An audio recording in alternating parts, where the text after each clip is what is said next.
이란이 전의를 상실했습니다. 탄도 미사일 20발과 자폭 드론 80대. 이란이 퍼부은 사상 최대의 공격이 단 한 발도 목표에 닿지 못했습니다. 미국 패트리어트도 못 막은 공격을 사흘 전 도착한 한국 천궁이 100% 막아냈습니다. 전 세계가 경악했습니다. 한국이 위기 단 72시간 만에 방패를 만들어 사막에 꽂았기 때문입니다. 그런데 진짜 충격은 따로 있었습니다. 한국이 막은 건 미사일이 아니라 그 아이들의 목숨이었어요. 이란 국방차관이 처음 털어놓는 패배의 고백, 지금 공개합니다. 시작하기 전 구독과 좋아요, 그리고 대한민국 파이팅 댓글로 한국을 응원해주세요. 24발이었습니다. 그날 새벽 우리가 페르시아만 건너로 쏘아 올린 탄도 미사일이 정확히 24발이었어요. 거기에 자폭 드론 80대가 그림자처럼 따라붙었습니다. 미국이 30년 동안 중동에 팔아넘긴 그 비싸고 콧대 높은 방패들을 우리는 이미 한번 뚫어본 뒤였습니다. 단돈 몇 푼짜리 깡통 드론 때로 말이죠. 그래서 저는 확신했어요. 이번이 마지막이라고. 이 한 방이면 걸프의 하늘이, 미국이, 그 뒤에 숨은 모든 것들이 무릎을 꿇을 거라고. 공격 개시 직후 첫 보고가 올라왔습니다. 차관님, 아부다비 외곽 1차 방공망 침묵입니다. 미국제 레이더 전부 다운됐습니다. 작전실 전체가 환호했어요. 누군가는 주먹을 치켜들었고 누군가는 옆 사람의 등을 두드렸습니다. 저는 가죽 의자에 깊숙이 몸을 묻고 식어버린 홍차를 한 모금 넘겼어요. 잔이 손끝에서 미세하게 떨리고 있었습니다. 흥분 때문이 아니었어요. 32년을 기다린 순간이 마침내 왔다는 그 묵직한 실감 때문이었습니다. 하지만 진짜 충격은 그 다음에 찾아왔습니다.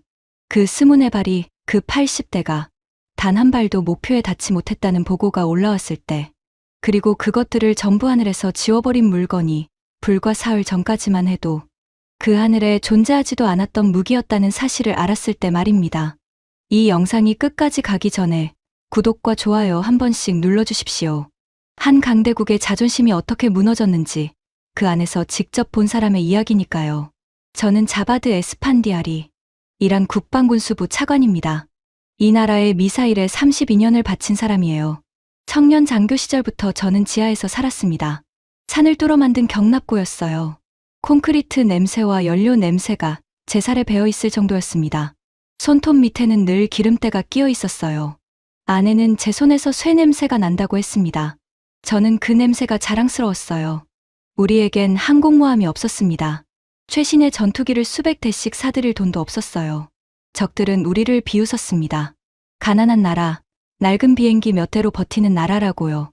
그래서 우리는 땅을 팠습니다. 산을 뚫고 그 안에 미사일을 채웠어요. 적의 비행기가 우리 하늘에 들어오기 전에 우리 미사일이 적의 심장에 먼저 닿게 만드는 것. 그게 제 평생의 전략이었습니다. 그리고 저는 그 일을 잘 해냈다고 믿었어요. 정말로요. 몇 해 전이었습니다. 사막 한복판의 거대한 석유 시설이 우리 손에 불타올랐던 그 밤을 저는 평생 잊지 못할 겁니다. 우리가 보낸 드론과 미사일이 적의 심장부에 꽂혔어요. 세계에서 가장 비싸다는 미국제 방공망이 그날 밤 아무것도 하지 못했습니다. 다음 날 아침 전 세계의 신문 일면에 그 불길이 실렸어요. 그날 저는 경납고 지하에서 부하들과 함께 차를 마셨습니다. 누구도 큰 소리로 떠들지 않았어요. 우리는 그냥 조용히 서로의 어깨를 두드렸습니다. 30년의 가난과 멸시가 그 한 번의 불길로 보상받는 기분이었거든요. 미국도 결국 우리 앞에서 무너지는구나. 그게 그날 제가 얻은 확신이었습니다. 그 확신이 저를 이번 일로 이끌었어요. 페르시아만 건너편 그 작은 부자 나라가 사고를 치기 전까지 저는 세상의 규칙을 다 안다고 생각했습니다. 무기는 숫자였어요. 사거리, 요격 확률, 재고, 모든 것이 계산 가능했습니다. 저는 그 계산의 달인이었고요. 그런데 그 규칙이 통하지 않는 나라가 지구 반대편에 있었습니다. 저는 그 나라를 너무 늦게 알았어요. 처음 그 소식을 들었을 때 저는 웃었습니다. 정말로 소리내어 웃었어요. 테헤란 북부의 한 회의실이었습니다. 군수부 정례 보고 자리였어요. 두꺼운 커튼이 햇빛을 막고 있었고 천장의 형광등이 회의 탁자를 차갑게 비추고 있었습니다. 정보국에서 올라온 젊은 분석관이 화면에 위성사진 한 장을 띄웠습니다. 거대한 수송기 한 대가 사막의 활주로에 내려앉아 있었고 그 뱃속에서 올리브색 발사 차량들이 줄지어 빠져나오고 있었습니다. 차관님, 걸프의 우방국이 한국산 방공 시스템을 도입했습니다. 명칭은 천궁2. 한국이 자체 개발한 중거리 지대공 미사일입니다. 회의실 한쪽에서 누군가 코웃음을 쳤습니다. 사르다르 모으센 라드만이었어요. 혁명수비대 항공우주군의 실세 사령관이자 이번 작전을 처음부터 끝까지 밀어붙인 사람이었습니다. 50대 후반에 어깨가 떡 벌어진 사내였어요. 눈빛이 항상 얼어 있었습니다. 사람을 볼 때도 표적을 볼 때도 똑같은 눈으로 봤어요. 저는 그 눈이 늘 거북했습니다. 한국. 모으센이 손가락으로 책상을 톡톡 두드렸습니다. 그 소리가 조용한 회의실에 유난히 크게 울렸어요. 휴대폰이나 자동차 만드는 나라 아닌가? 그런 나라가 무기를 판다고? 차관, 자네는 저 깡통을 진지하게 보고 있는 건가? 저는 어깨를 으쓱했습니다. 사령관님, 한국은 자주포와 전차로 유럽 시장을 휩쓸고 있긴 합니다. 폴란드가 한국 무기를 사재기하다시피 했어요. 무시할 나라는 아닙니다. 자주포는 자주포고 하늘은 하늘이야. 모우센이 자리에서 일어나 화면 앞으로 걸어갔습니다. 위성사진 속 발사 차량을 손등으로 툭 치듯 가리켰어요. 미국의 패트리어트가 우리 드론에 뚫렸어. 사드도 소용없었지. 세계 최강이라는 미국제가 그 모양인데 한국 고철 한두 포대가 뭘 어쩐다는 거야? 저건 그냥 비싼 장식품이야. 사막에 세워둔 허수아비라고. 회의실에 웃음이 번졌습니다. 저도 따라 웃었어요. 솔직히 말하면 그 순간 저는 모으센의 말이 100번 옳다고 생각했습니다. 생각해보세요. 우리는 30년을 준비했습니다. 미국의 가장 비싼 방패들을 어떻게 뚫을지 밤낮으로 연구했어요. 드론으로 적의 레이더를 어지럽히고 그 틈에 진짜 미사일을 꽂아 넣는 전술. 우리는 그걸 실제로 성공시킨 적도 있었습니다. 그 미국도 못 막은 공격을 휴대폰이나 만들던 나라가 막아낸다고요? 말이 안 됐습니다. 저는 차를 한 모금 마시며 분석관에게 물었습니다. 그 한국 시스템, 거기 배치된 지 얼마나 됐나? 2포대가 들어간 지 반년쯤 됐습니다. 방금 보신 건 추가로 도입한 물량입니다. 반년. 저는 고개를 끄덕였습니다. 머릿속으로 빠르게 계산이 돌아갔어요. 좋아.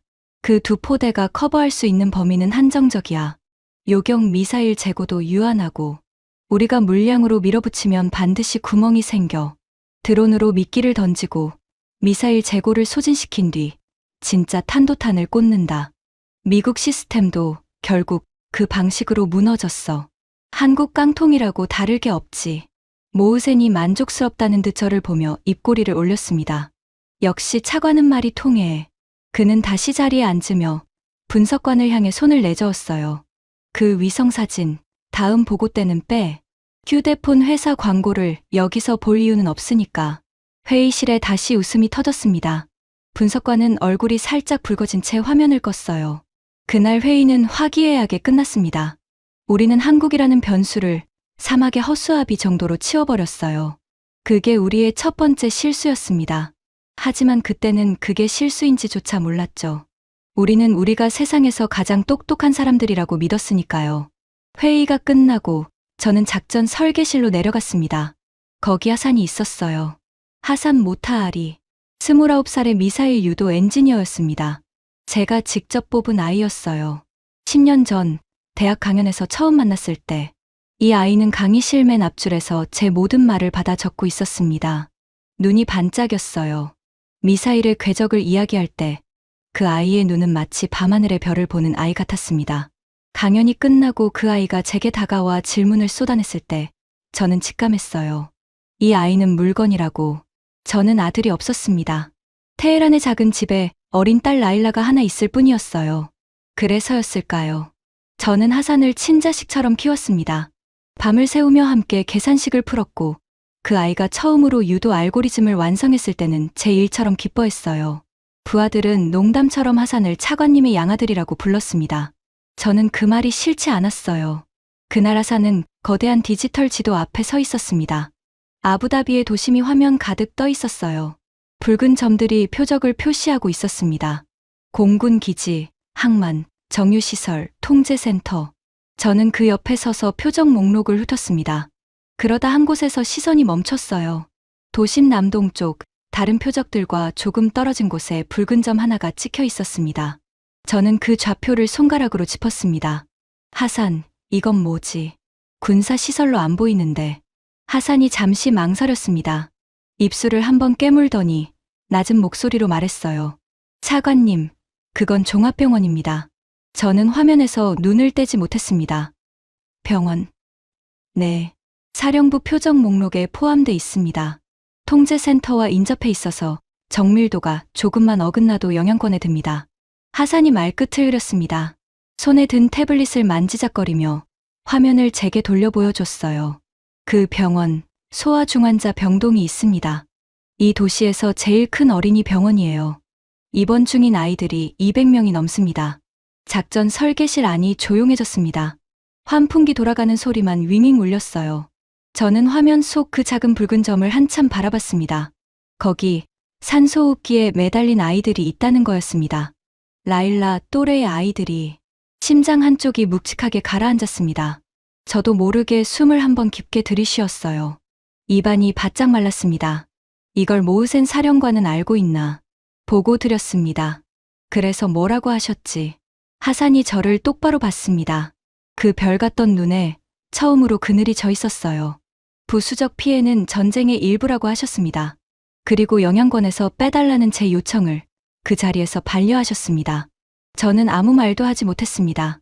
그날 밤, 저는 사령관실로 올라갔습니다. 모우새는 책상에 두 발을 올린 채 보고서를 읽고 있었어요. 제가 들어서자 고개도 들지 않았습니다. 방 안에 진한 담배 냄새가 배어 있었어요.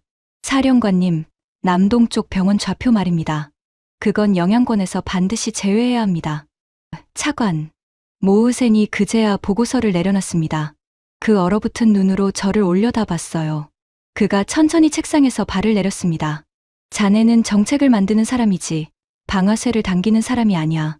전쟁에서 깨끗한 손으로 이기는 방법은 없어. 그 도시 전체가 우리에게 무릎 꿇는 그림이 필요해. 한 군데라도 비워두면 적은 우리가 약하다고 생각하지. 약점을 보이는 순간 우리가 죽는 거야. 아이들입니다, 사령관님. 모우센이 코로 짧게 숨을 내뱉었습니다. 비웃음이었어요. 자네, 32년을 미사일에 바친 사람치고는 마음이 약하군. 그 아이들 걱정은 그 나라 부모들이 할 일이야. 우리 일은 이기는 거고. 자네가 만든 그 미사일이 어디에 떨어지는지 한 번도 안 궁금했나. 이제 와서 양심 타령인가. 그러더니 그는 담배에 불을 붙였습니다. 연기를 길게 내뿜으며 다시 보고서를 집어들었어요. 이야기는 끝났다는 뜻이었습니다. 저는 사령관실을 나왔습니다. 복도가 유난히 길게 느껴졌어요. 등 뒤로 식은땀이 한 줄기 흘렀습니다. 형광등 불빛이 차갑게 복도를 비추고 있었어요. 지금 와서 고백하자면 저는 그때 멈췄어야 했습니다. 그 자리에서 작전을 막았어야 했어요. 차관인 제게는 그럴 힘이 있었습니다. 적어도 그 병원 하나는 지킬 수 있었어요. 하지만 저는 그러지 않았습니다. 저는 야망이 있는 사람이었거든요. 이 작전이 성공하면 저는 이 나라의 영웅이 될 수 있었습니다. 미국도 못 막은 방패를 뚫은 사람. 라일라가 자랑스러워할 아버지. 평생 가난한 경납고에서 쇠 냄새를 맡으며 살아온 제가 마침내 역사에 이름을 남기는 거였어요. 그래서 저는 제 양심을 서랍 속에 밀어넣고 열쇠를 돌렸습니다. 아이들 200명을 제 야망과 맞바꾼 거예요. 그게 제가 평생 갚지 못할 빚이 될 줄은 그때는 몰랐습니다. 공격 전야 저는 테헤란의 집에 잠깐 들렀습니다. 라일라가 잠들어 있었어요. 6살이었습니다. 작은 손에 색연필을 쥔 채로요. 책상 위엔 그림이 한 장 놓여 있었습니다. 아빠가 일하는 곳이라며 커다란 로켓 옆에 웃는 얼굴을 그려놨더군요. 로켓 위에는 삐뚤빼뚤한 글씨로 무언가 적혀 있었습니다. 아빠 최고, 라고요. 저는 그 그림을 한참 들여다봤습니다. 그러다 문득 하산이 보여준 그 병원이 떠올랐어요. 거기에도 색연필을 쥔 아이가 있을지 모른다는 생각이. 저는 고개를 세차게 저었습니다. 그 생각을 떨쳐내려고요. 전쟁이야, 라고 속으로 되뇌었습니다. 우리가 먼저 강해지지 않으면 우리 아이들이 위험해져. 그게 그날 밤 제가 저 자신에게 한 거짓말이었습니다. 저는 라일라의 이마에 입을 맞추고 그림을 책상 위에 가만히 내려놓은 뒤 집을 나섰어요. 다음 날 새벽, 작전이 시작됐습니다. 작전실은 팽팽한 긴장으로 가득했어요. 거대한 화면에 페르시아만 일대가 떠 있었습니다. 우리 자폭 드론 1차 편대 45대가 저공으로 바다를 가르며 아부다비를 향해 날아가고 있었어요. 화면 위에서 노란 점들이 천천히 그러나 멈추지 않고 이동했습니다. 적 방공망 반응 시작. 미국제 레이더 가동 중. 저는 숨을 죽였습니다. 작전실 누구도 입을 열지 않았어요.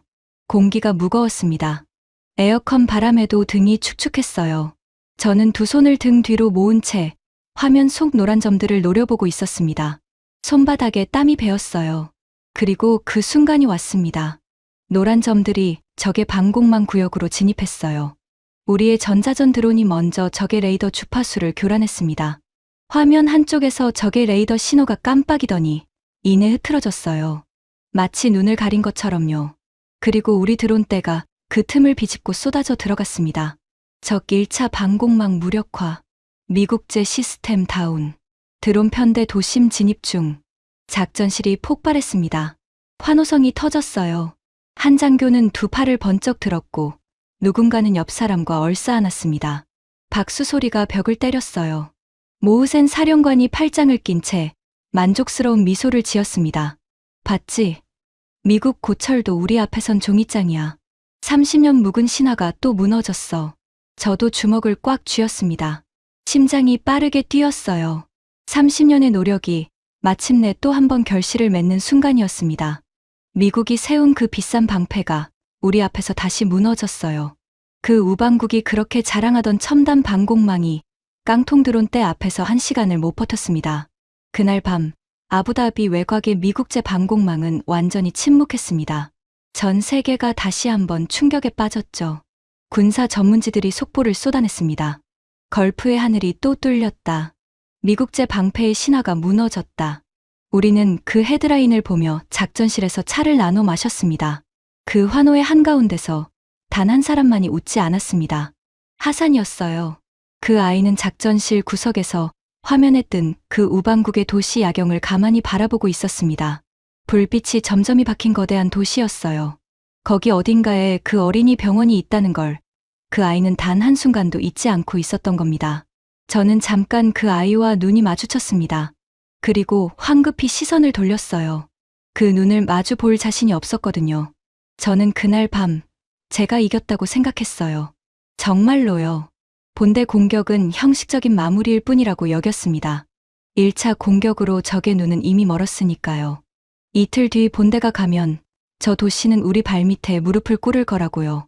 저는 그 우방국이 도입했다는 한국 깡통을 그 순간에도 떠올리지 않았습니다. 그게 두 번째 실수였어요. 승리의 술기운이 제 가시기도 전이었습니다. 작전실 한쪽에서 정보국 분석관 하나가 갑자기 자리에서 벌떡 일어섰어요. 의자가 뒤로 밀리며 끼익 소리를 냈습니다. 그 젊은 친구의 얼굴이 새하얗게 질려 있었어요. 모니터를 들여다보던 손이 떨리고 있었습니다. 차관님, 사령관님, 이걸 보셔야 할 것 같습니다. 분위기가 한순간에 얼어붙었습니다. 환호하던 사람들이 하나둘 입을 다물었어요. 모으센이 미간을 찌푸리며 다가갔습니다. 뭐야? 무슨 일인데?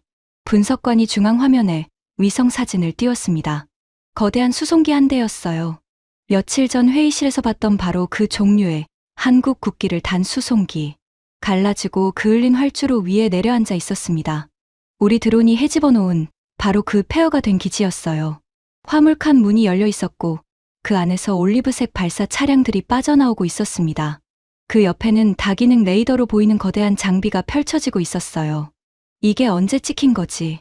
저는 화면을 가리키며 물었습니다. 목소리가 저도 모르게 잠겼어요. 3시간 전입니다, 차관님. 3시간 전. 저는 분석관에게 한 발짝 다가섰습니다. 이게 무슨 의미인지 정확히 말해봐.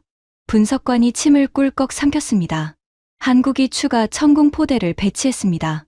우리 1차 공격으로 미국제 방공망이 무력화된 직후예요. 이게 벌써 3번째 포대입니다. 분석관이 잠시 말을 멈췄습니다. 다음 말을 꺼내기가 두려운 듯 보였어요.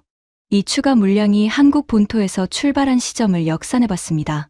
통관 절차, 운송 시간, 전부 무시하고 최단 경로로 계산해도 한국이 이걸 결정하고 생산 라인에서 꺼내고 수송기에 실어 이 사막에 꽂기까지 72시간이 채 안 걸렸습니다.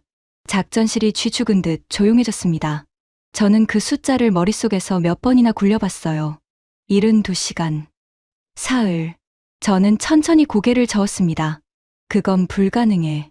제 입에서 나온 첫 마디가 그거였습니다.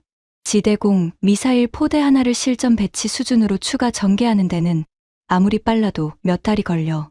생산만 해도 그래. 검수, 운송, 설치, 시운전. 그걸 다 합치면 최소 반년이야. 내가 32년을 이 바닥에 있었어. 사흘 만에 미사일 포대를 새로 꽂는 나라는 이 지구상에 없어.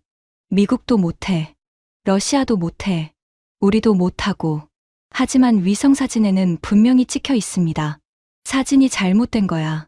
아니면 우리가 시간을 잘못 계산한 거고. 다시 분석해. 저는 단호하게 말했습니다. 그래야 했어요. 그게 사실이라면 제가 알던 세계의 규칙이 통째로 무너지는 거였으니까요. 미사일은 숫자라는 그 믿음이요. 그때 모으센이 끼어들었습니다. 그는 애써 비웃고 있었어요. 고작 미사일 몇 발 더 가져다 놓은 거잖아. 뭘 그렇게 호들갑이야. 한두 포대가 더 있어봤자 우리 본대 공격은 그 수십 배 물량이야. 다 막을 수 있을 것 같나? 막다가 미사일이 동나면 그 다음엔 빈 깡통이지. 더 좋아. 한국 깡통이 우리 본대 앞에서 박살나는 걸 전 세계가 보게 될 테니까. 말은 그렇게 했지만 저는 봤습니다. 모으센의 손가락이 책상 위에서 아주 미세하게 멈칫하는 것을요. 그 얼어붙은 눈동자가 화면 속 수송기를 한순간 너무 오래 응시하는 것을요. 그리고 저는 하산을 봤습니다. 하산은 화면 속 그 수송기를 뚫어지게 바라보고 있었어요. 입술을 살짝 벌린 채로요. 엔지니어의 눈이었습니다. 저 물건이 어떻게 사흘 만에 저기 도착했는지 그 불가능을 머릿속으로 계산하고 있는 눈. 그 아이의 얼굴에는 우리 같은 비웃음이 없었어요. 오히려 두려움에 가까운 무언가가 있었습니다. 차관님. 하산이 조용히 입을 열었어요. 목소리가 낮았지만 작전실의 모든 사람이 들을 수 있을 만큼 또렷했습니다. 저들이 정말 72시간 만에 이걸 해냈다면 우리가 상대하는 건 무기가 아닐지도 모릅니다. 그게 무슨 소리야. 무기는 숫자로 계산할 수 있습니다. 사거리, 요격 확률, 미사일 재고. 다 예측 가능해요. 차관님이 평생 그렇게 가르치셨잖아요. 그런데 사흘 만에 미사일 포대를 새로 꽂는 건 무기의 성능이 아닙니다. 그건 그 나라가 어떤 나라인지에 대한 이야기예요. 위기가 닥쳤을 때 사흘 만에 공장을 멈추고 주말을 반납하고 불가능을 가능으로 만드는 나라. 우리가 한 번도 만나본 적 없는 종류의 적이라는 뜻입니다. 저는 하산의 말을 비웃으려 했습니다. 입을 열었어요. 그런데 아무 말도 나오지 않았습니다. 화면 속 그 수송기가 갑자기 너무나 거대해 보였거든요. 저는 그날 밤 작전실을 나서며 창밖을 봤습니다. 테헤란의 밤하늘에 별이 흐릿하게 떠 있었어요. 그 별들이 페르시아만 건너편 어느 사막의 하늘에도 똑같이 떠 있을 거라는 생각이 들었습니다. 그리고 그 하늘 아래 사흘 만에 도착한 한국의 방패가 조용히 눈을 뜨고 있었습니다. 우리가 멸시하던 그 고철이요. 우리의 본대 공격까지 남은 시간은 이틀이었습니다. 저는 그때까지도 몰랐어요. 그 이틀이 제가 32년 동안 쌓아 올린 모든 확신이 무너지는 시간이 될 거라는 걸요. 그리고 그 한국 깡통이 제 인생을 통째로 바꿔놓을 거라는 것도요. 본대 공격까지 남은 이틀 동안 저는 거의 잠을 자지 못했습니다.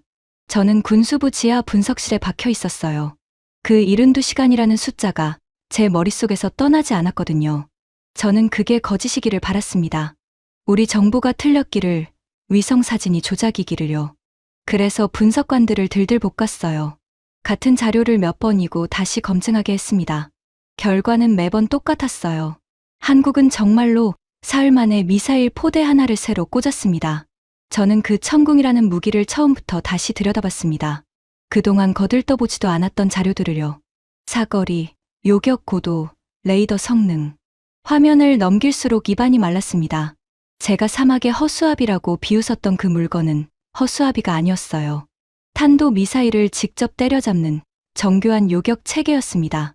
그것도 한국이 남의 기술을 베낀 게 아니라 자기 손으로 설계하고 자기 손으로 만든 물건이었어요.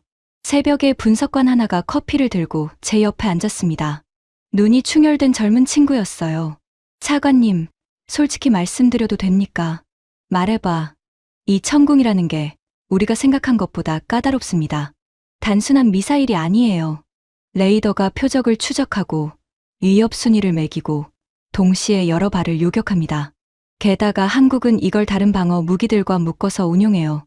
낮게 오는 드론은 근접 방어 체계가 잡고 높이 오는 탄도탄은 천궁이 잡고 층층이 그물을 친 겁니다. 저는 커피잔을 내려놨습니다. 손가락 끝이 차가웠어요. 우리 물량으로 그 그물을 못 뚫을 수 있을 겁니다. 아마도요. 그가 잠시 말을 멈췄습니다.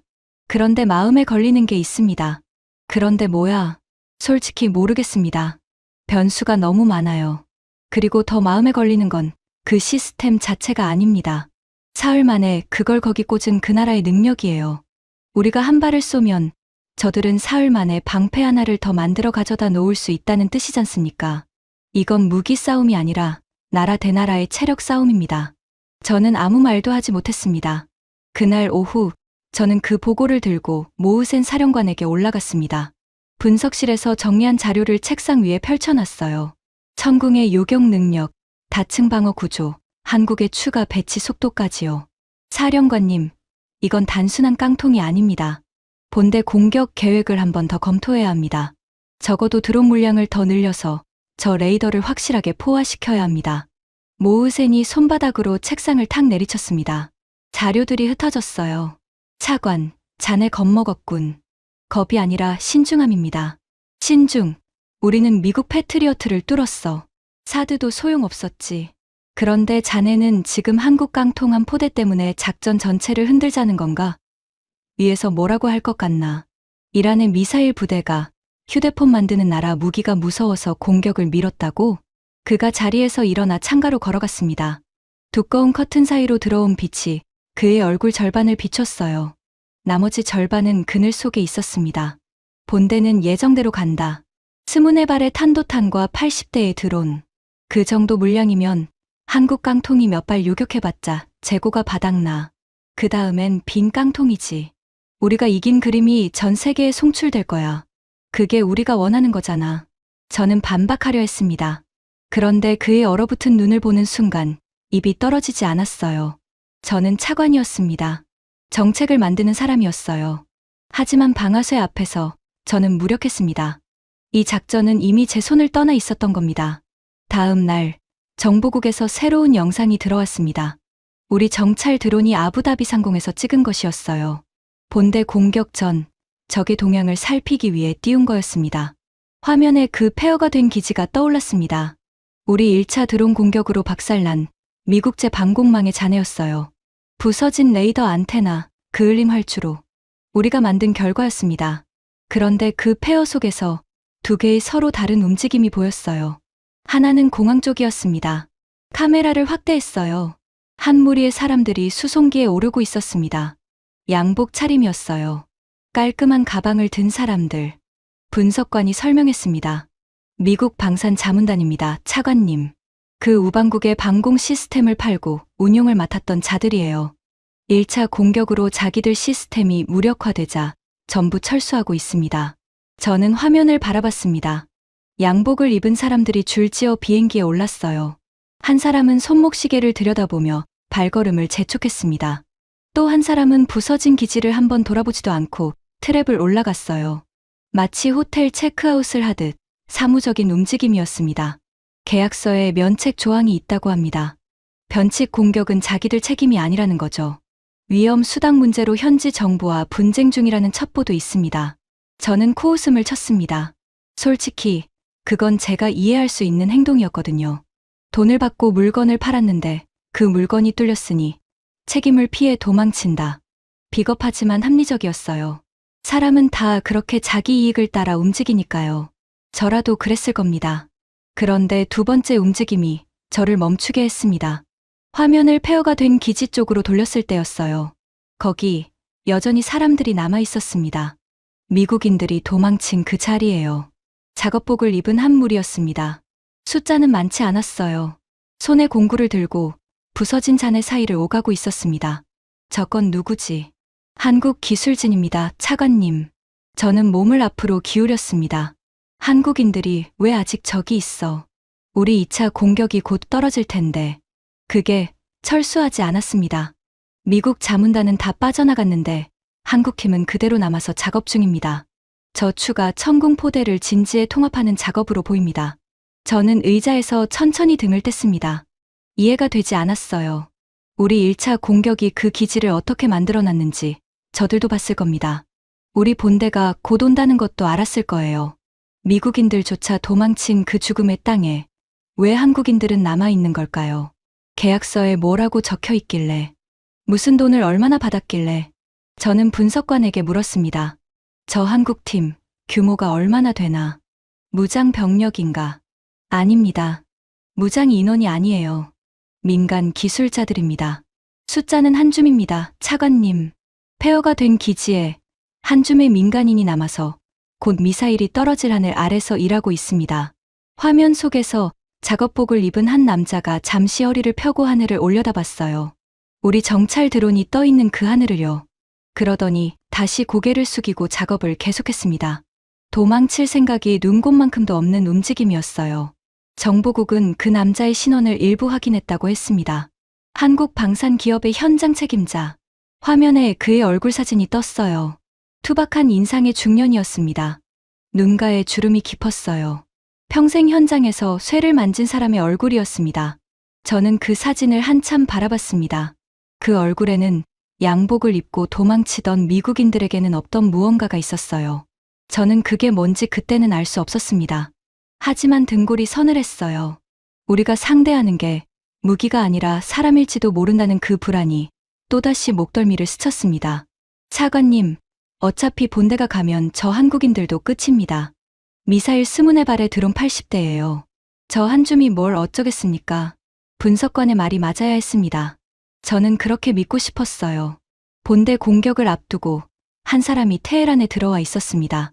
콘스탄틴 볼코프, 러시아에서 온 미사일 자문관이었어요. 우리 미사일 프로그램을 오래 도와온 사람이었습니다. 큰 덩치에 말수가 적은 사내였어요. 자기 나라 기술에 대한 자부심이 하늘을 찔렀습니다. 한국이든 미국이든 그가 인정하는 건 오직 러시아제뿐이었어요. 그는 늘 그렇게 말했습니다. 진짜 방공망은 러시아만 만들 줄 안다고요. 그럼 볼코프가 우리 분석 자료를 들여다보고 있었습니다. 천궁의 성능 자료, 그리고 한국이 그걸 사흘 만에 배치한 기록을요. 그는 한참을 말이 없었어요. 두꺼운 손가락으로 자료를 한 장 한 장 넘겼습니다. 담배에 불을 붙였다가 그대로 재떨이에 비벼 껐어요. 그러더니 저를 돌아봤습니다. 그 얼굴이 평소와 달랐어요. 항상 거만하던 표정에 처음 보는 그늘이 져 있었습니다. 자바드. 그가 낮은 목소리로 말했습니다. 이거 가볍게 보면 안 돼. 저는 그를 쳐다봤어요. 무슨 뜻이야? 자네는 한국 무기를 늘 깡통이라고 했잖아. 그랬지. 그런데 이 반응 속도를 봐. 그가 자료의 한 부분을 손가락으로 짚었습니다. 이 시스템은 표적을 포착하고 위협을 분류하고 요격 결정을 내리는 게 너무 빨라. 사람이 판단하는 속도가 아니야. 기계가 거의 즉각적으로 반응해. 우리 시스템도 빠르지만 이건 다른 차원이야. 그리고 더 무서운 건 이거다. 그가 페이지를 넘겼습니다. 한국의 추가 배치 기록이었어요. 사흘. 자네 나라도 우리나라도 이건 못해. 미사일 포대를 사흘 만에 새로 전개한다는 건 단순히 기술이 좋다는 얘기가 아니야. 그 나라 전체가 한 몸처럼 움직인다는 뜻이지. 공장, 군대, 정부가 하나로 붙어서 미친 속도로 돌아간다는 거야. 나는 그런 나라를 본 적이 없어. 저는 마른 침을 삼켰습니다. 그럼 자네 말은 우리가 본대를 쏴도 못 뚫는다는 건가? 볼코프가 어깨를 으쓱했습니다. 몰라. 물량으로 밀어붙이면 뚫릴 수도 있어.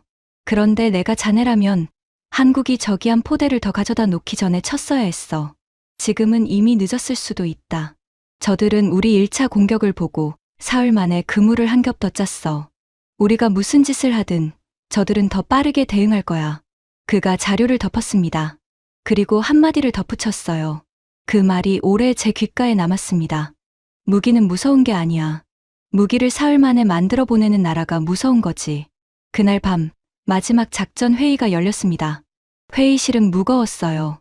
모으센 사령관이 상석에 앉았고 양옆으로 지휘관들이 늘어섰습니다. 저는 볼코프의 경고를 전했어요. 한국 시스템의 반응 속도, 다층 방어, 그리고 그 무서운 배치 속도까지요. 본대 공격을 한 번 더 검토하자고요. 모으센이 제 말을 끝까지 듣지도 않았습니다. 러시아인이 겁을 줬군. 자네도 거기 넘어갔고. 사령관님, 이건 신중의 문제입니다. 본대는 예정대로 간다. 그가 탁자를 손가락으로 두드렸어요. 그 소리가 회의실에 울렸습니다. 우리가 여기서 물러서면 이라는 한국 깡통이 무서워서 꼬리를 내린 나라가 돼. 그건 죽는 것보다 못한 굴욕이야. 스문의 발과 80대.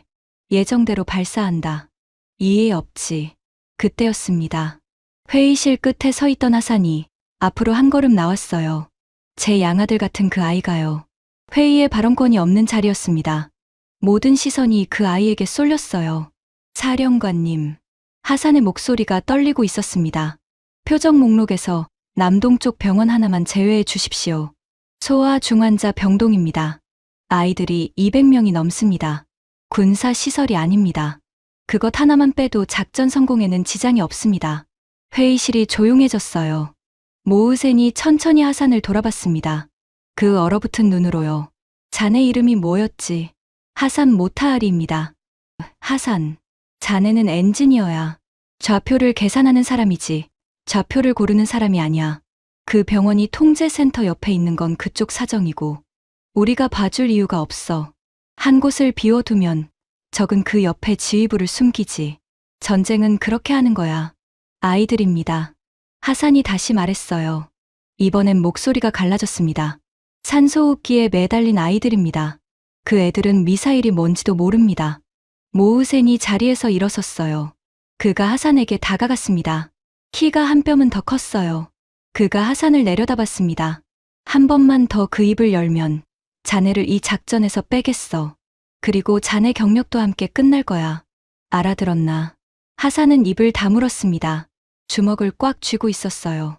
손등에 핏줄이 솟았습니다. 그 아이의 눈에 물기가 어렸어요. 분노인지 절망인지 알 수 없었습니다. 저는 그 자리에 있었습니다. 차관이었어요. 그 병원 하나는 제가 막을 수 있었을지도 모릅니다. 하지만 저는 또 입을 다물었어요. 모우센의 눈이 무서웠고 제 자리가 아까웠고 무엇보다 저는 비겁했습니다. 회의가 끝났습니다. 본대 공격은 예정대로 확정됐어요. 병원을 포함한 채로요. 하산이 회의실을 나가며 저를 한번 봤습니다. 그 눈빛을 저는 평생 잊지 못할 겁니다. 실망이었어요. 자기가 아버지처럼 따르던 사람에 대한 깊은 실망 말입니다. 본대 공격의 밤이 왔습니다. 작전실은 사람으로 가득 찼어요. 거대한 화면에 페르시아만 일대가 떠 있었습니다. 발사 대기에 들어간 미사일 좌표들이 화면 곳곳에 붉은 점으로 표시돼 있었어요. 20발의 탄도탄과 순항 미사일, 그리고 80대의 자폭 드론. 우리가 모을 수 있는 최대의 물량이었습니다. 저는 작전실 뒤쪽에 서 있었어요. 손바닥이 축축했습니다. 32년을 기다린 순간이 또 한 번 다가오고 있었는데 이상하게 가슴이 뛰지 않았어요. 대신 명치 어딘가가 묵직하게 막혀 있었습니다. 하산은 콘솔 앞에 앉아 있었어요. 미사일 유도를 담당하는 자리였습니다. 그 아이의 등이 굳어 있었어요. 화면에 떠오른 좌표들 중에 그 병원이 있다는 걸 그 아이는 알고 있었습니다. 자기 손으로 계산한 좌표였으니까요. 모으센 사령관이 작전실 한가운데 섰습니다. 전 부대, 발사 준비. 작전실의 공기가 팽팽하게 당겨졌어요. 장교들이 콘솔 앞에 자세를 잡았습니다. 카운트다운이 시작됐어요. 누군가의 목소리가 숫자를 셌습니다. 그 숫자가 줄어들 때마다 제 심장도 함께 내려앉았어요. 발사. 명령이 떨어졌습니다. 화면에서 붉은 점들이 일제히 움직이기 시작했어요. 우리 미사일들이 발사대를 떠난 겁니다. 탄도탄들이 먼저 하늘로 솟구쳤습니다. 화면 위에서 노란 궤적이 그려지기 시작했어요. 하나, 둘, 셋. 24개의 궤적이 페르시아만을 가로질러 아부다비를 향해 뻗어나갔습니다. 뒤이어 들어온 편대가 저공으로 바다를 건너기 시작했어요. 80개의 작은 점들이 화면 아래쪽을 가득 메웠습니다. 작전실 곳곳에서 보고가 올라왔어요. 탄도탄 24발 전부 정상 발사. 궤적 안정적. 드론 편대 80대 전부 발진. 저공 침투 개시. 모으센이 팔짱을 끼고 화면을 바라봤습니다. 만족스러운 표정이었어요. 이번엔 끝이다. 저 물량을 무슨 수로 막아. 저는 화면 속 그 노란 궤적들을 바라봤습니다. 그 중 하나가 도심 남동쪽을 향하고 있었어요. 하산이 계산한 그 좌표였습니다. 그 병원이 있는 방향이었어요. 저는 하산의 등을 봤습니다. 그 아이의 어깨가 미세하게 떨리고 있었어요. 콘솔을 잡은 손이 하얗게 변해 있었습니다. 저는 그 순간 깨달았어요. 우리가 쏘아 올린 게 단순한 미사일이 아니라는 걸요. 그 안에는 200명의 아이들을 향한 죽음이 실려 있었습니다. 그리고 저는 차관이라는 자리에 앉아서 그걸 막지 않았어요. 미사일들은 이미 하늘에 떠 있었습니다. 되돌릴 수 없었어요. 페르시아만 위로 죽음의 궤적이 그어지고 있었습니다. 그 끝에는 아부다비가 있었어요. 부서진 기지에 남은 한 줌의 한국인들이 있었고, 산소호흡기에 매달린 아이들이 있었고, 그리고 사흘 만에 도착한 한국의 방패가 있었습니다. 작전실에 모두가 화면을 숨죽여 바라봤어요. 우리 미사일들이 적의 하늘에 가까워지고 있었습니다. 그리고 저는 제 인생에서 가장 긴 몇 분이 시작되는 걸 느꼈어요. 우리 미사일들이 아부다비 상공에 진입했습니다. 화면 속에서 노란 궤적들이 적의 영공 경계선을 넘었어요. 저는 숨을 죽였습니다. 작전실에 누구도 입을 열지 않았어요. 들리는 건 콘솔에서 나는 신호음뿐이었습니다. 이제 적의 방공망이 반응할 차례였어요. 우리는 알고 있었습니다. 1차 공격 때 미국제 레이더가 어떻게 무너졌는지를요. 우리 전자전 드론이 적의 주파수를 교란하면 그 비싼 시스템은 눈이 멀었습니다. 그래서 저는 기다렸어요. 적의 레이더가 또 한 번 흐트러지기를. 화면이 또 한 번 멀어버리기를요. 그런데 이번엔 달랐습니다. 적 레이더 가동. 신호가 안정적입니다. 분석관의 목소리가 떨렸어요. 교란이 안 먹힙니다, 차관님. 우리 전자전 드론이 주파수를 흔드는데 적 레이더가 흔들리지 않습니다. 오히려 우리 드론 편대를 전부 추적하고 있습니다. 80대 전부요. 저는 화면으로 한 걸음 다가섰습니다. 화면 속에서 적의 레이더 신호가 또렷하게 살아있었어요. 1차 공격 때처럼 흐트러지지 않았습니다. 그 한국 레이더는 우리 드론대를 하나도 놓치지 않고 붙잡고 있었어요. 80개의 작은 점들이 전부 적의 추적망 안에 들어가 있었습니다. 모우센의 표정이 처음으로 굳었어요. 왜 교란이 안 먹혀? 아무도 대답하지 못했습니다. 그때 화면 아래쪽에서 변화가 일어났어요. 적의 진지에서 무언가가 솟구쳤습니다. 한국 근접 방어 체계였어요. 쌍열 기관포가 불을 뿜기 시작했습니다. 우리 드론 편대를 향해서요. 화면 속에서 우리 드론을 표시하던 점들이 하나씩 사라지기 시작했어요. 하나, 둘, 5, 10. 드론 편대 피격 중입니다. 적 근접 방어 체계가 우리 드론을 격추하고 있습니다. 저는 그 화면을 믿을 수 없었어요. 1차 공격 때 미국제 방패를 종이장처럼 찢었던 우리 드론들이 이번엔 하늘에서 펑펑 터지고 있었습니다. 80대 중 절반이 도심에 닿기도 전에 사라졌어요. 그 다음 절반도 빠르게 줄어들고 있었습니다. 하지만 드론은 미끼였어요. 진짜는 따로 있었습니다. 저는 화면 위쪽을 봤어요. 스문의 발의 탄도탄, 마하의 속도로 낙하하고 있는 우리의 진짜 주먹이었습니다. 드론이 적의 방어를 어지럽히는 사이 저 탄도탄들이 꽂힐 거였어요. 그게 우리의 전술이었습니다. 미국도 그렇게 무너뜨렸으니까요. 그런데 천궁 발사, 적 요격 미사일 발사 확인. 분석관이 외쳤습니다. 화면 속에서 적의 진지로부터 새로운 궤적들이 솟구쳤어요. 한국의 요격 미사일이었습니다.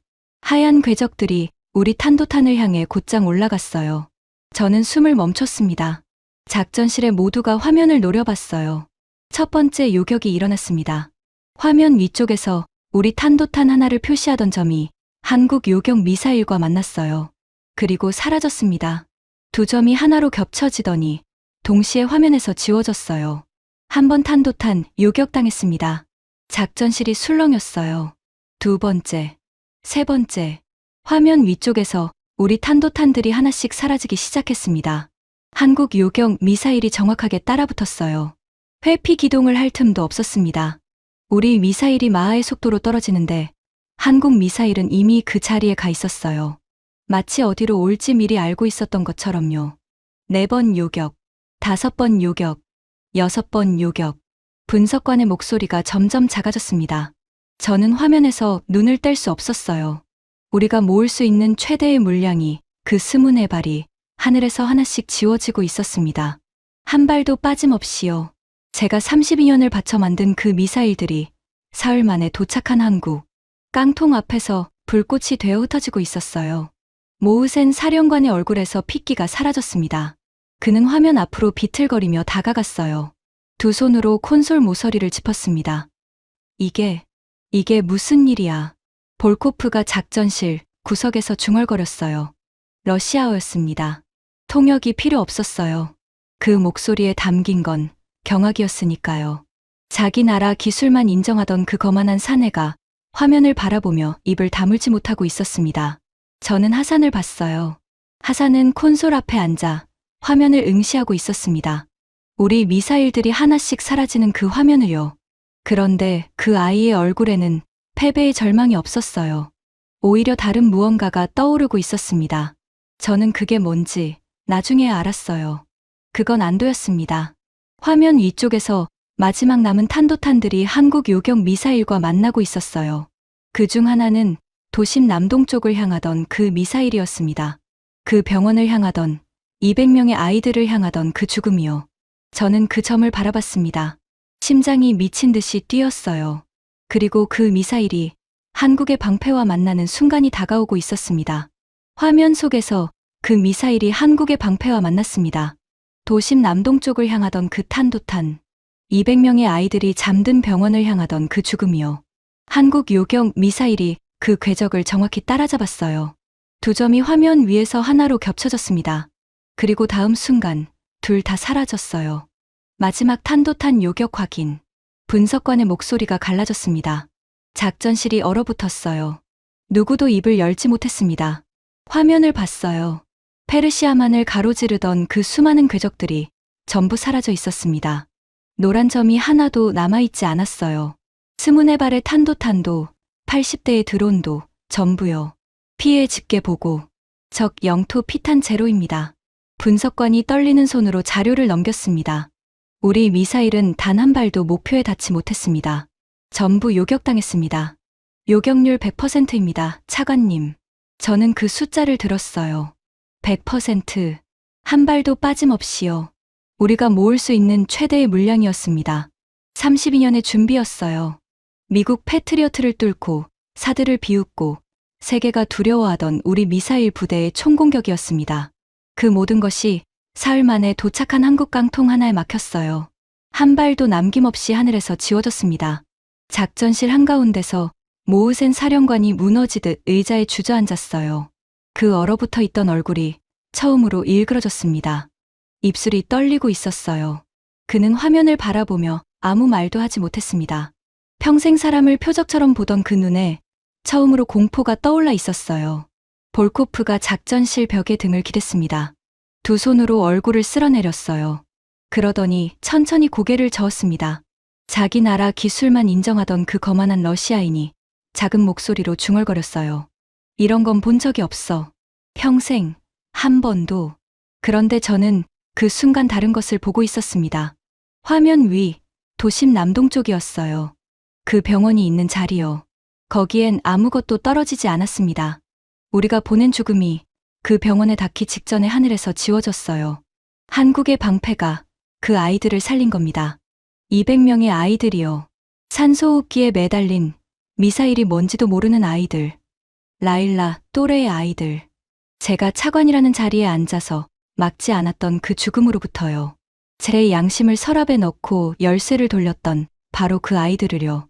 우리가 사막의 허수아비라고 비웃었던 그 한국 깡통이 제가 차마 막지 못한 그 아이들을 막아준 겁니다. 다리에 힘이 빠졌어요. 저는 가까운 콘솔을 짚었습니다. 손이 떨렸어요. 등줄기로 식은땀이 흘렀습니다. 32년 동안 저는 미사일을 만드는 사람이었어요. 그게 어디에 떨어지는지는 한 번도 진지하게 생각하지 않았습니다. 그건 표적이었으니까요. 화면 위에 붉은 점이었으니까요. 그런데 그 붉은 점 하나가 오늘 밤 200명의 아이가 될 뻔했습니다. 그리고 저는 그걸 알면서도 막지 않았어요. 저는 하산을 봤습니다. 하산은 콘솔 앞에 앉아 있었어요. 두 손에 얼굴을 묶고 있었습니다. 어깨가 들썩이고 있었어요. 그 아이가 울고 있었습니다. 소리 없이요. 우리 미사일이 전부 격추당한 그 순간에 작전 실패의 절망으로 우는 게 아니었어요. 안도였습니다. 그 아이는 그 병원의 좌표를 자기 손으로 계산했어요. 빼달라고 빌었지만 거절당했죠. 그래서 그 아이는 자기가 계산한 좌표로 아이들이 죽을 거라는 걸 알면서 발사 버튼이 눌리는 걸 지켜봐야 했습니다. 그런데 그 미사일을 한국이 막아준 거예요. 하산이 짊어졌던 그 끔찍한 짐을 사흘 만에 도착한 한국의 방패가 덜어준 겁니다. 저는 하산에게 다가갔어요. 그 아이의 어깨에 손을 얹었습니다. 하산이 고개를 들었어요. 눈물로 범벅이 된 얼굴이었습니다. 그 아이가 저를 봤어요. 그리고 갈라진 목소리로 말했습니다. 차관님, 살았습니다. 아이들이 살았어요. 저는 아무 말도 하지 못했습니다. 대답할 자격이 없었거든요. 그 아이들을 살린 건 제가 아니었으니까요. 저는 그 아이들을 죽이려던 쪽에 서 있었습니다. 그 아이들을 살린 건 우리가 멸시하고 비웃었던 만리 밖의 그 작은 나라였어요. 그날 밤이 어떻게 지나갔는지 잘 기억나지 않습니다. 작전실에 환호는 없었어요. 1차 공격 때 터졌던 그 함성도 박수도 없었습니다. 사람들은 화면을 바라보며 입을 다물고 있었어요. 패배의 침묵이었습니다. 아니, 패배라는 말로는 부족했어요. 그건 우리가 알던 세계가 무너지는 소리였습니다. 날이 밝자 세계가 그 소식을 알았습니다. 군사 전문지들이 속보를 쏟아냈어요. 이란의 대규모 복합 공격이 완벽하게 막혔다. 24발의 탄도탄과 80대의 드론이 단 한 발도 목표에 닿지 못했다. 그리고 그걸 막아낸 것이 불과 사흘 전에 배치된 한국제 방공 시스템이었다는 사실에 전 세계가 경악했습니다. 미국이 못 막은 공격을 한국이 막았어요. 그것도 위기가 터진 지 사흘 만에 방패를 가져다 꽂아서요. 전문가들은 그 속도를 믿지 못했습니다. 한 매체는 이렇게 썼어요. 한국은 무기를 파는 나라가 아니라 위기에 달려가는 나라라고요. 걸프의 다른 나라들이 움직이기 시작했습니다. 미국제 방패를 믿었다가 2번이나 뚫린 그 우방국들이요. 그들은 이제 한국을 찾기 시작했어요. 우리가 비웃었던 그 깡통을 줄을 서서 사겠다고요. 저는 그 모든 소식을 군수부 사무실에서 들었습니다. 모우센 사령관은 그날 이후 보이지 않았어요. 나중에 들으니 책임을 추궁당하고 있다고 했습니다. 미국도 못 막은 공격이라며 큰 소리치던 그가 한국 깡통 하나 때문에 모든 걸 잃은 거예요. 평생 사람을 표적처럼 보던 그 차가운 사내의 끝이 그렇게 초라했습니다. 저는 그를 동정하지 않았어요. 그가 짓밟았던 하산의 호소를, 그가 비웃었던 200명의 아이를 기억했으니까요. 볼코프는 떠나기 전에 저를 찾아왔습니다. 그 큰 덩치의 러시아인이 제 앞에서 한참을 말이 없었어요. 그러더니 한마디를 남겼습니다. 자바드, 우리가 졌어. 무기에 진 게 아니야. 저 나라의 속도에, 저 나라의 정신에 진 거야. 나는 평생 러시아 무기가 최고라고 믿었어. 그런데 어젯밤 그 믿음이 무너졌다. 그는 무거운 발걸음으로 사무실을 나갔어요. 그 등이 늙어 보였습니다. 저는 창가에 섰습니다. 테헤란의 하늘을 봤어요. 그리고 처음으로 저 자신에게 솔직해졌습니다. 저는 더 이상 싸울 수 없었어요. 무기가 부족해서가 아니었습니다. 우리에겐 아직 미사일이 있었어요. 다시 모을 수도 있었습니다.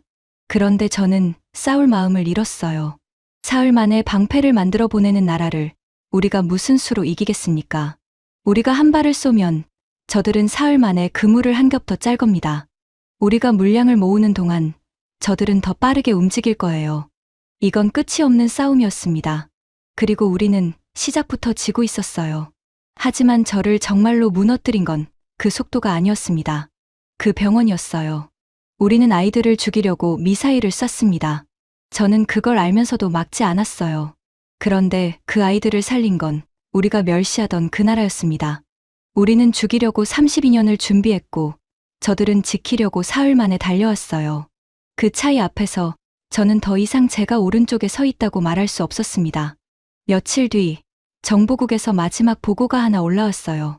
그 한국팀이 아부다비를 떠났다는 보고였습니다. 미국인들이 도망쳤던 그 폐허의 끝까지 남아 방패를 완성하고 아이들을 살린 그 한 줌의 사람들이요. 그런데 그들이 떠나는 모습은 우리가 아는 영웅의 모습이 아니었습니다. 환송식도 군악대도 없었어요. 작업복 차림 그대로 낡은 가방을 메고 부서진 활주로를 걸어 조용히 비행기에 올랐다고 했습니다. 화면에 그 현장 책임자의 얼굴이 마지막으로 떴어요. 평생 쇠를 만진 그 투박한 중년의 얼굴이요. 그는 떠나기 전 한 번도 자기 공을 내세우지 않았다고 했습니다. 그냥 할 일을 했을 뿐이라는 듯이요. 저는 그 사진을 한참 바라봤습니다. 이제는 알 것 같았어요. 그 얼굴에 있던 것이 무엇이었는지를요. 도망친 미국인들의 사무적인 얼굴에는 없던 것. 그건 책임이었습니다. 계약서에 적힌 책임이 아니라 사람을 사람으로 대하는 책임이요. 위험하다고 도망치지 않고 위험하니까 더 달려가는 마음. 우리가 32년 동안 미사일을 만들면서 한 번도 가져본 적 없는 그것이었습니다. 저는 사직서를 썼습니다. 32년을 바친 자리였어요. 영웅이 되고 싶었던 자리였습니다. 라일라가 자랑스러워할 아버지가 되고 싶었어요. 그런데 저는 그 자리에서 200명의 아이를 죽일 뻔한 사람이 되어 있었습니다. 그 책상에 더는 앉아 있을 수 없었어요. 집에 돌아온 날, 라일라가 또 그림을 그리고 있었습니다. 이번에도 커다란 로켓이었어요. 저는 그 그림을 한참 봤습니다. 그리고 처음으로 그 로켓이 무섭게 느껴졌어요. 저는 라일라를 안았습니다. 작은 몸이 따뜻했어요. 그 따뜻함이 페르시아만 건너편 병원의 아이들에게도 똑같이 있었을 거라는 생각이 들었습니다. 우리가 하마터면 꺼뜨릴 뻔한 온기요. 저는 오랫동안 라일라를 안고 있었습니다. 이 이야기를 저는 누구에게도 한 적이 없습니다. 한 나라의 미사일을 책임지던 사람이 적이라 부르던 나라 앞에서 어떻게 무너졌는지를요.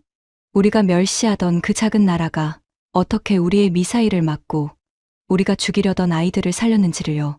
하지만 이제는 말해야 할 것 같았어요. 미사일이 무서운 게 아닙니다.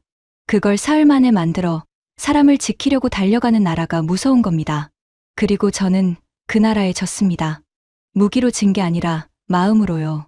그 한 줌의 사람들이 남긴 것은 부서진 사막의 하늘에 다시 세운 방패만이 아니었어요. 그건 제가 32년 동안 잊고 살았던 한 가지를 적의 마음에까지 새겨놓은 일이었습니다. 무기는 사람을 죽이기 위한 것이 아니라 지키기 위한 것이라는 사실을요. 지금까지 감동테라가 전해드린 이란의 미사일을 책임지던 한 인물의 고백이었습니다. 우리가 너무도 당연하게 여기는 대한민국의 저력이 누군가에겐 평생 잊지 못할 충격이었고 또 누군가에겐 아이들의 목숨을 지켜낸 기적이었습니다. 이 이야기가 자랑스러우셨다면 주변에도 널리 공유해 주세요. 우리가 가진 것의 진짜 가치는 우리 스스로 알아볼 때 비로소 빛납니다. 구독과 좋아요도 부탁드립니다. 지금까지 감동테라였습니다. 감사합니다.